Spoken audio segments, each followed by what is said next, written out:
Bonjour à toutes et à tous. Second numéro de Genius by RLM. Je vous réponds directement via cette vidéo à toutes vos questions sur Apple, un choix de configuration, un problème technique, une question sur les coulisses dont on refait le Mac. Ce que vous voulez, je suis là pour vous servir chaque semaine. Je réponds à toutes vos questions que vous me posez directement dans les commentaires sur YouTube, ici en dessous, n'hésitez pas, ou via le Twitter d'On refait le Mac, @onrefaitLemac, et par mail, contact@onrefaitLemac.com. On enchaîne avec la première question qui a été posée dans les commentaires de YouTube d'Olivier Père de Rizet. Bonjour Olivier, j'ai une question. Est-ce qu'Apple pourrait mettre un jour l'installation de macOS sur iPad M1, iPad Pro ou iPad Air? Voilà une bonne question. Techniquement, vous le savez, c'est possible. Ils partagent la même puce, la même architecture, ils partagent les mêmes, quasiment le même noyau, les mêmes outils de développement aujourd'hui. Donc techniquement, c'est possible. La question, c'est pourquoi faire? Est-ce que l'interface, est-ce que c'est juste pour avoir un macOS sur votre iPad? Il faut bien reconnaître que l'interface aujourd'hui, quand on voit l'iPad, avec son petit format, l'interface de macOS n'est absolument pas taillée pour une gestion en mode tactile. Il faut absolument utiliser une souris ou un trackpad, sans oublier un clavier. Alors, est-ce que vous souhaiteriez que Apple fasse l'équivalent d'une Microsoft Surface avec un mode tablette avec iPadOS, et lorsqu'on lui greffe un clavier ou un trackpad, elle basculerait en mode macOS?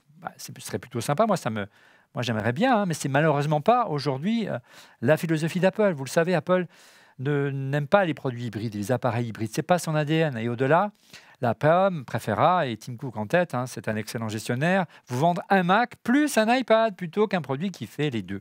En tout cas, la prochaine WWDC, la conférence des développeurs Apple, qui va se tenir lundi prochain, le 6 juin, nous serons en direct. Soyez au rendez-vous sur notre chaîne YouTube à partir de 18h30. Sera une bonne indication si Apple prend ce virage, mais ce serait quand même très surprenant, du moins pour le moment. L'urgence est plutôt de professionnaliser, vous le savez, iPadOS. On espère que Apple proposera des solutions en matière de multi-fenêtrage pour iPadOS, et notamment permettre que iPadOS gère des fenêtres flottantes qui nous offriraient un peu plus de souplesse dans nos interfaces. Maintenant, sur le long terme, la question se pose vraiment de savoir si à terme macOS et iPadOS, c'est dur à dire, devront fusionner. Au fur et à mesure qu'iPadOS va monter en puissance, va se professionnaliser, va offrir plus de productivité, plus de souplesse dans son interface, il risque sérieusement de faire de l'ombre au Mac, surtout que les nouvelles générations d'utilisateurs, moi je le vois avec mes enfants qui ont grandi avec les écrans tactiles, eh bien, ils plébiscitent ce type d'interface, le tactile, plutôt qu'un clavier et une souris. À suivre donc. Question à nouveau via les commentaires de notre chaîne YouTube. Une question de Claude Rivière. Bonjour et bravo pour ce nouveau format. Merci Claude. Je souhaite remplacer ma Google Chrome par, alors je présume que vous parlez de la Chromecast, par l'Apple TV sur mon écran plat qui n'est pas connecté, car je veux pouvoir regarder mes programmes avec mes AirPods, et c'est un bon compromis. Alors, sachez que si vous voulez juste regarder vos AirPods, vos programmes avec vos AirPods en Bluetooth, vous n'avez pas besoin de passer à l'Apple TV pour ça. Un Chromecast récent, les dernières générations, ça fait l'affaire. Il y a une fonction Bluetooth, il suffit de jumeler vos AirPods, quel que soit le modèle, elles sont reconnues par le Chromecast. Alors bien sûr, ce n'est pas aussi convivial que sur un Apple TV, car vous le savez, les AirPods sont jumelés automatiquement car elles sont associées à votre compte iCloud, mais ça marche et ça fait l'affaire. Alors par contre, si vous êtes... Il faut plutôt réfléchir en termes d'écosystème pour un Apple TV. Si, comme moi, vous avez une famille qui est équipée intégralement en Apple, entre les enfants, mon épouse, iPhone, iPad et Mac, c'est le bon choix. Vous disposez de la fonction AirPlay pour la réplication de tous les contenus de tous les devices de la maison. Et puis, vous avez la fameuse fonction HomeKit qui, moi, à la maison, m'est bien utile, moi qui ai pas mal d'objets au kit, et ça fait le pont. C'est vraiment le centralisateur, et vraiment, je vous conseille l'achat d'un Apple TV pour ça, parce que c'est vraiment la meilleure des solutions. Voilà. Pour le reste, moi, vous le savez, j'adore l'interface de l'Apple TV, qui est pour moi l'une des références du marché en matière d'ergonomie et de sobriété. Je suis un grand fan de l'Apple TV. Je ne jure que par vraiment ce petit boîtier. Vous le savez, au fil des émissions, je le répète, j'ai viré ma box à la maison. Mais il faut bien reconnaître que l'Apple TV est trop cher. Regardez le prix de la Chromecast, la dernière génération avec sa petite télécommande qui est vraiment pas mal. 69,99 € pour la version 4K.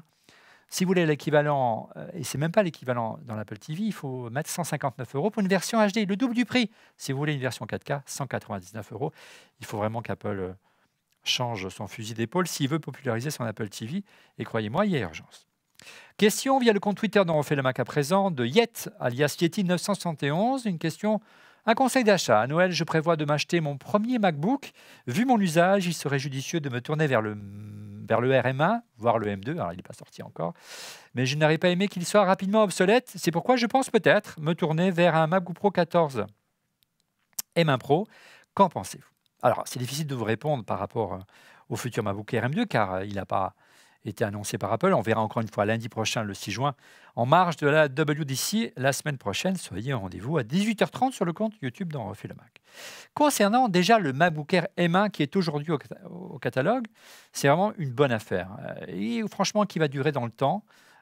Comme feu la version Intel qui a connu un immense succès. Sachez que c'est le modèle d'ordinateur chez Apple qui s'est le plus vendu de l'histoire d'Apple. Et surtout, il avait une remarquable longévité. Mais il y a deux conditions pour prendre un MacBook Air M1. La première condition, c'est combien de moniteurs souhaitez-vous brancher sur ce MacBook Air M1? Si vous avez 2 écrans à brancher, vous travaillez avec 2 écrans comme ça fait de plus en plus, 2 écrans 27 pouces.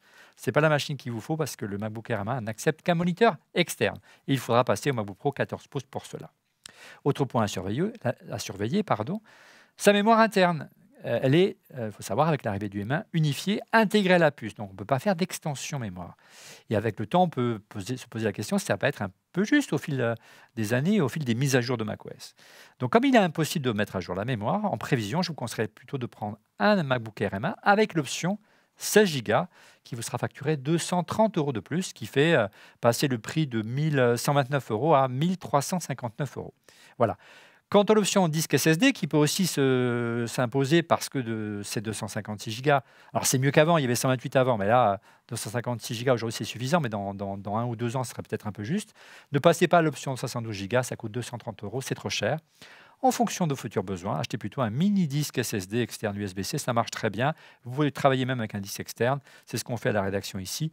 Vous en avez chez SanDisk de très bons et chez LaCie. Pour revenir au MacBook Pro 14 pouces, le ticket d'entrée est beaucoup plus élevé. Comptez 2 249 €, c'est 890 € de plus. Alors, un tel investissement supplémentaire ne se justifie que si vous avez des besoins de puissance, si vous avez des usages plutôt bureautiques, ce qui semble être le cas pour vous. N'achetez pas un MacBook Pro 14 pouces. Vous achetez plutôt un 14 pouces si vous avez des besoins en matière de montage vidéo, en matière de montage audio.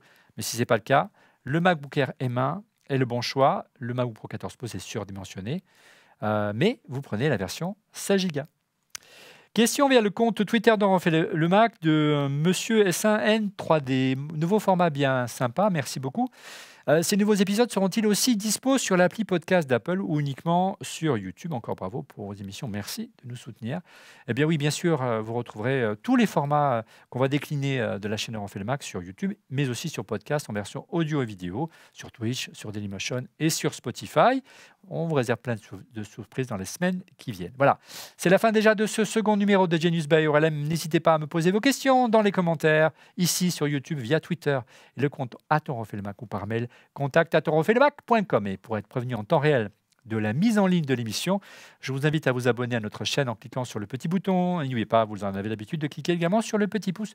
Ça fait toujours plaisir. Et puis n'oubliez pas nos goodies pour nous soutenir, des mugs, des casquettes. Elles sont plutôt réussies et j'aime beaucoup à titre personnel. Merci de nous avoir suivis. On se retrouve la semaine prochaine. Au revoir.